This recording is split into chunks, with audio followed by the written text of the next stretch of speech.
This past week, the Lake Charles Police Department hosted its first basic SWAT training course with 24 officers from 5 local agencies. This was the first basic SWAT entry school that Lake Charles Police Department has put on. We invited other agencies at no cost because starting up a team or getting guys trained is kind of costly. And we had some guys on our team that needed to be trained as well. This was a 60-hour course that was put on in 5 days, so it was a lot of demanding hours and long hours. Well, the benefits you have is you save so much money for your department because you don't have the travel and the per diem expense, and your guys get to go home. You'll have hotel expenses. We brought our own food out to the range. We use Sulphur's range, and you don't have the travel time that you have when you have to go out of town, plus the expense of bringing other instructors in. We utilize our own instructors within the department. Our chief is great on training. We take a week every year and dedicate to training. The whole SWAT team goes somewhere 1 week out of the year and trains. So this year we stayed home and trained, and we also trained other agencies. Other agencies training together is a great benefit within your organization. Not only are we holding the school training these guys, but we pick up on things that they've learned from schools and well. So it's a trading of knowledge.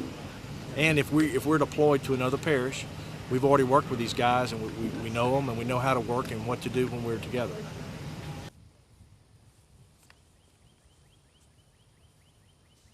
In this simulated situation, police have chased 2 robbery suspects to a nearby house, set up a perimeter around the house, and negotiations with the suspects eventually break down.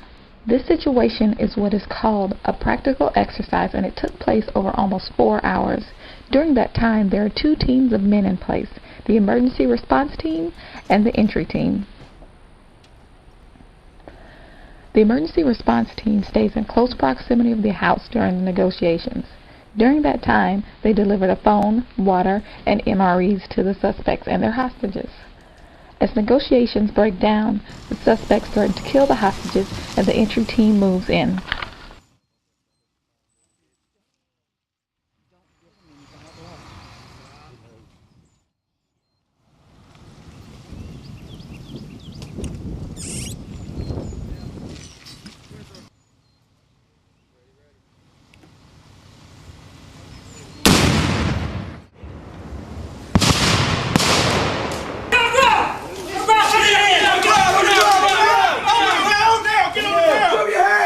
Show me your hands now!